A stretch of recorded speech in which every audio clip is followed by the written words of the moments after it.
Hello friends, welcome back to another episode of our I Don't Work Here Lady, where people get mistaken for being workers by some real oblivious people. So I hope you're all doing awesome today. Be sure to subscribe if you're new here, and let's get right into today's Reddit posts.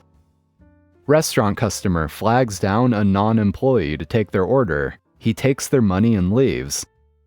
Not me, but happened to my friend this past weekend. I am still absolutely flabbergasted at the balls on this guy. My friend is the GM at a very busy barcade in our city. This part is important because of the nature of the business. People don't get traditional table service like you would at a regular sit-down restaurant.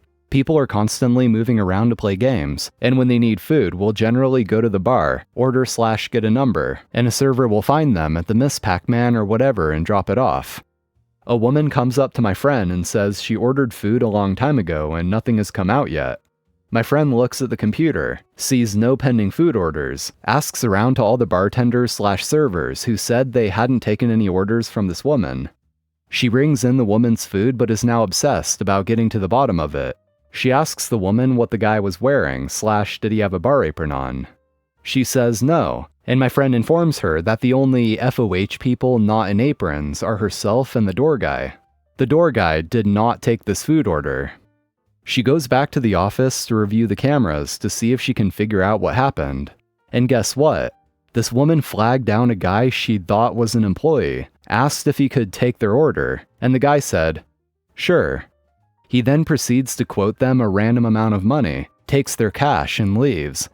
That is some serious catch-me-if-you-can crap. My friend was honestly more impressed than mad. Thank you for your service. Sir, this is cosplay. About 2019, I was coming home from a convention where I was wearing my casual Sunday cosplay, which is Ripley from the movie Alien. Jumper suit with patches and white tennis shoes. I decided on my way from the convention to hit up my local liquor store to stock up on my favorite drinks for the week since I was out. While I was in there, I was looking through a selection when someone tapped me on my shoulder. I turned around and this large burly man with a thick beard was standing there looking down at me. I am 5'4".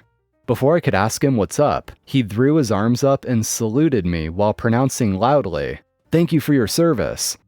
I was stunned and was unable to say anything, as I was confused why he said this. But before I could clarify, he turned on his heels and went on his way out the door.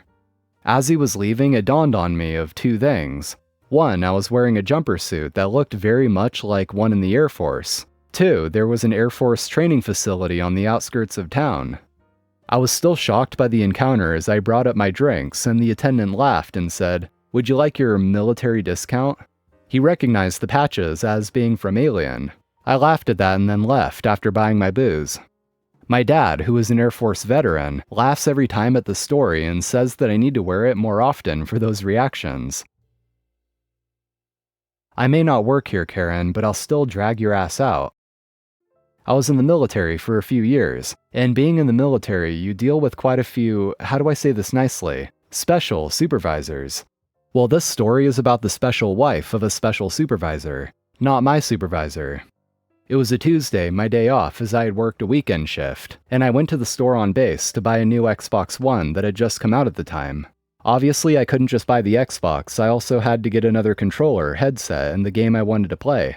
As I was looking through the electronics department, I overheard a conversation between Karen and store employee. I will try to condense it so it isn't so long. Karen says, "Store employee, come here now. How can I help you, ma'am?" "I want this TV and the best sound system to go with it." "Well, based off of XYZ, I would recommend the Samsung sound system. It's the top of the line for its price." "How much will it be total?" "It would be around $1,800 not including tax. $1,699 for the TV and $100 for the sound system." "I am not paying that much for this. Give me a discount." "I'm sorry, ma'am, but I cannot give you a discount on these items." "Do you know who I am? I am Karen, wife of 06, who is the commander of X group. Give me a discount or else my husband will have your boss take away your minimum wage job." At this point, I was getting pretty pissed. I hate when military spouses try to use their spouse's rank to get what they want, and the way this lady was talking to this employee was deplorable. I walked closer to them, acting like I was looking at the TVs that were next to them. Karen was so busy screaming at this guy, she didn't notice me. Karen was wailing for the employee's manager. He tried to explain he is not able to give discounts on these items, and his manager is in a meeting and won't be able to come out to talk to her until he's done. I don't give a shit where your manager is. I want him out here now. Ma'am, I need you to be civil or else I will have to ask you to leave. I will not be civil. You're being a crook and trying to steal money from people by selling overpriced items. For those of you who don't know, military stores are generally the same price, if not cheaper, than other stores, and it's all untaxed. Karen continued to make a scene, threatening the employee with actions against his job. Ma'am, I need you to leave. The employee proceeds to walk towards Karen's cart. Get off my cart, you minimum-waged ingrate. Karen proceeds to raise her purse towards the employee in a swinging motion. I step in and grab her purse before she has a chance to hit him. Who the hell do you think you are? Get the hell off me. I am Karen, wife of... Yeah, I know who you are. The whole store knows who you are because of how loud you're being. You were about to assault this employee. He asked you to leave. Now get the f*** out of here before I call the security forces on you for attempting to assault this employee. I will have my husband take his job and I will make sure you get demoted and lose your pay. You don't even know who I am. Now leave. Karen then proceeds to take her cart and ram it into my side, pinning my ankle under the cart. She then proceeded to hit me with her purse because I was unable to move out of the way because my ankle was pinned under her cart. At this point, I lost my mind and the employee had had enough of Karen. I push the cart off me, walk over to her and grab her arm, my hand under her armpit. The employee grabs her other arm and we proceed to drag her out of the store. As we are dragging her out, she is kicking everything in her reach, knocking stuff off the shelves. How the manager didn't hear any of this, I have no clue. I am calling my husband. You two are in deep shit. And I say I'll be here shopping for the next 20 minutes. I then walk back inside. The employee proceeds to thank me profusely and helps me pick out the right stuff. He even gives me an employee discount, which is the best he could do without the manager there. As I walk out of the store 20 minutes later, I hear it. There he is. Karen and 06, which is Karen's husband, storm over to me. Who are you? What is your rank? What squadron are you with? I am rank XOP. I am with the X Squadron. Who the hell do you think you are assaulting my wife? I'm going to have you demoted, your pay pulled, and I'm calling security forces to have you thrown in jail. I will have you court-martialed for this. With all due respect, sir, your wife tried to assault a store employee and she assaulted me. She's lucky I'm not calling security forces to charge her with assault. Karen, call security forces now, said 06. Security forces show up. 06 tells them that I assaulted his wife, and he wants me arrested and thrown in jail pending action. At this point, the employee notices what's happening outside and walks out. He then explains to the security forces what happened in the store, and the security forces ask if there is video footage.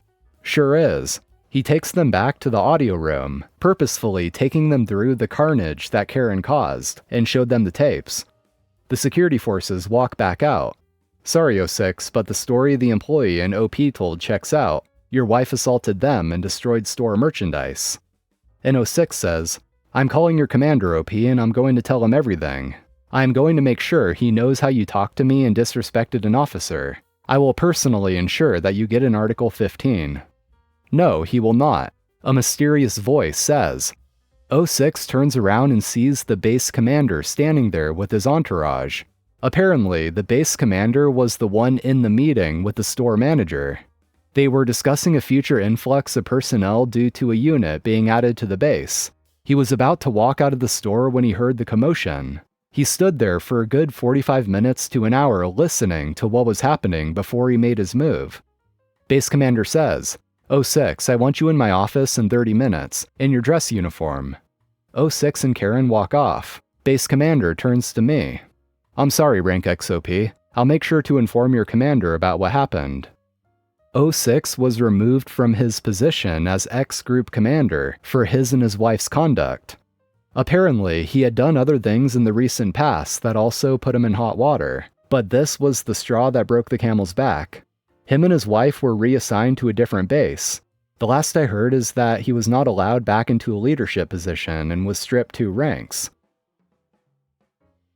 Kevin doesn't understand I don't work for an auto lot. Today I was walking to the bus stop and passed by an auto lot, and there was a man standing outside the auto lot who we'll call Kevin. He stopped me as I was walking past him. I noticed he spoke with an accent, but he seemed to speak perfect English. Kevin says, "Can you help me buy a car?" "I don't work here, sorry," I said. "Why won't you help me?" said Kevin. "Ask an employee who can help you," I said. "You're the only one I see. Why won't you help me?" said Kevin. "I can't help you because I don't work here." At that point, I started walking towards the bus stop again, but Kevin started following me. "I need to buy a car. You need to sell me one." "No, I don't." "Why do your cars cost so much money?" "Ask the owner," I said. Then Kevin started swearing at me in Russian, which I speak, so I turned around. I thought this might just be a language barrier issue, so I say in Russian, "I don't work here." And Kevin says in Russian, "Why not? Why won't you help me?" I gave up, put my headphones in, and started walking away again. Kevin still followed me for a while, but eventually he turned around and walked back to the auto lot. Yeah, that definitely sounds like someone that's not quite right in the head. Anyway, friends, that's all for today. Thank you for watching. Make sure to subscribe for more, and I'll see you in the next one.